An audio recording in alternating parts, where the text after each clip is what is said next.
नमस्कार दोस्तों, मैं श्री दीपचंद चौधरी महाविद्यालय ललितपुर से एसबीसी आज आप लोगों को बीए तृतीय वर्ष के हिंदी साहित्य की कक्षा में हिंदी साहित्य द्वितीय प्रश्न यानी सेकंड पेपर के अंतर्गत आचार्य रामचंद्र शुक्ल का समीक्षा सिद्धांत के बारे में अवगत कराएंगे।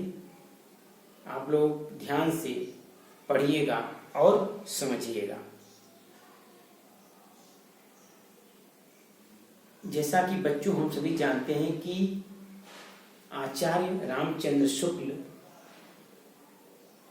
का आलोचना के क्षेत्र में महत्वपूर्ण स्थान है। उन्होंने अनेक प्रकार के आलोचनात्मक ग्रंथ लिखे। हिंदी आलोचना के क्षेत्र में आचार्य रामचंद्र शुक्ल युग प्रवर्तक या आलोचना सम्राट के रूप में जाने जाते हैं। उनके समस्त समीक्षा संबंधी विचारों, सिद्धांतों और उपलब्धियों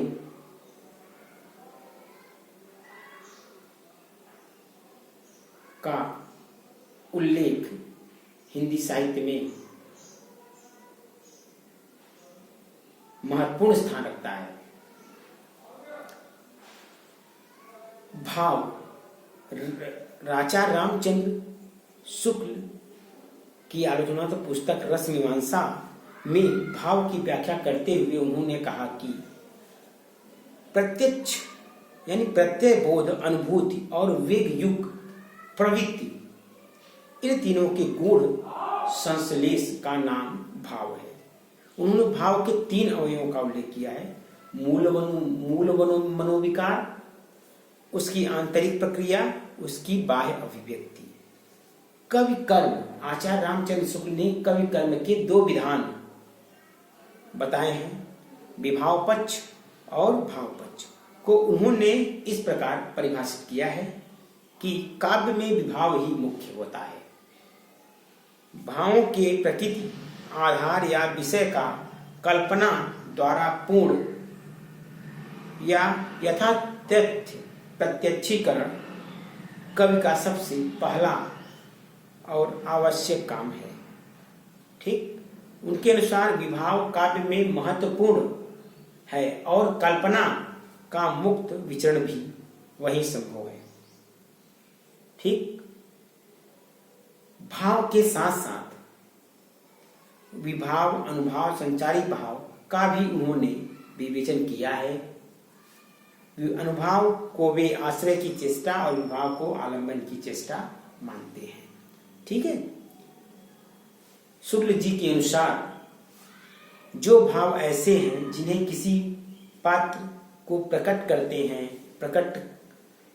करते देख या सुनकर दर्शक या श्रोता भी उन्हीं भावों से अनुभव करने लगते हैं, कर सकते हैं, वे प्रधान भावों में रखे गए हैं। शेष भाव मन की वे संचारियों में डाले गए हैं। ठीक, उन्होंने संचारी भावों का वर्गीकरण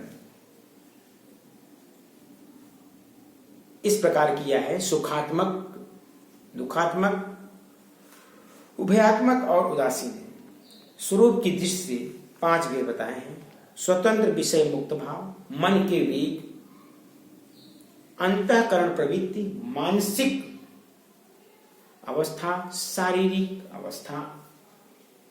रस का संबंध शुक्ल जी के विचारों में से 3 मुख्य तत्वों की ओर ध्यान दिलाना है: रस की मान्यता, रस की कोटियां, प्रत्यक्ष रसानुभूति। शुक्ल जी के अनुसार हृदय की मुक्तावस्था को ही रसदशा कहा गया है। मुक्त का अर्थ है व्यक्ति दशा से ऊपर उठकर लोक सामान्य भावभूमि पर जा पहुंचना। यह उनकी मौलिक धारणा है। रस का संबंध मनोमय कोश से जोड़ने के कारण शुक्ल जी उसकी अनुभूति लौकिक मानते हैं। अतः वे विशिष्ट अवस्थाओं में प्रत्यक्ष अनुभूति की भी रसात्मक करके ग्रहण कर लेते हैं। ठीक। आचार्य रामचंद्र ने रस की कोटियां 2 प्रकार की बताई हैं, उत्तम कोटि और मध्यम कोटि। पाठक अथवा सहृदय काव्यगत आश्रय के साथ साथ तादात्म्य स्थापित कर लेते हैं, तब वह उत्तम कोटि की, और जब नहीं कर पाते तो वह मध्यम कोटि की रसानुभूति होती है। ठीक। प्रत्यक्ष रसानुभूति के अनुसार रसानुभूति प्रत्यक्ष या वास्तविक अनुभूति से सर्वथा अलग होती है, बल्कि उसी का एक उदात्त स्वरूप है। हमारे यहाँ के आचार्यों ने स्पष्ट सूचित कर दिया है कि वासना रूप में स्थित भाव ही रस रूप में जमा करते हैं। यह वासना या संस्कार वंशानुक्रम से चली आ रही है। ठीक। आचार्य रामचंद्र शुक्ल ने आलोचना के क्षेत्र में साधारणीकरण का सिद्धांत दिया है। उनका साधारणीकरण का सिद्धांत समीक्षा के क्षेत्र में, आलोचना के क्षेत्र में महत्वपूर्ण स्थान रखता है। ठीक है। उन्होंने साधारणीकरण के दो पक्ष बताए हैं। कौन कौन से?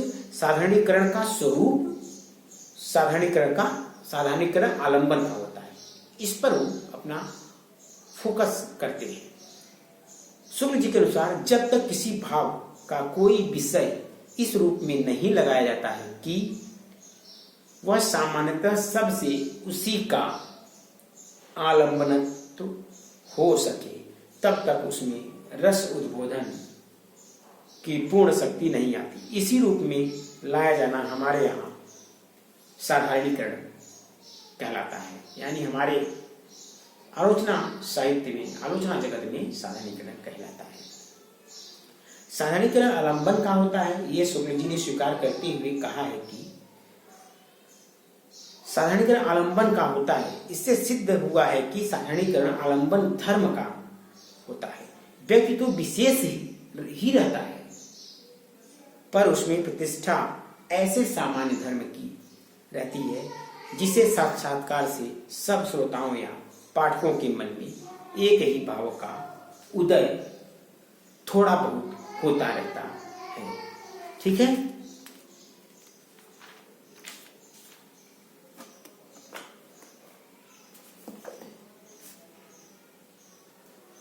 समझ आ गया बच्चों? आचार्य रामचंद्र शुक्ल ने सर्वप्रथम आलोचना के क्षेत्र में साधारणीकरण का सिद्धांत दिया हिंदी में। ठीक। साधारणीकरण के सिद्धांत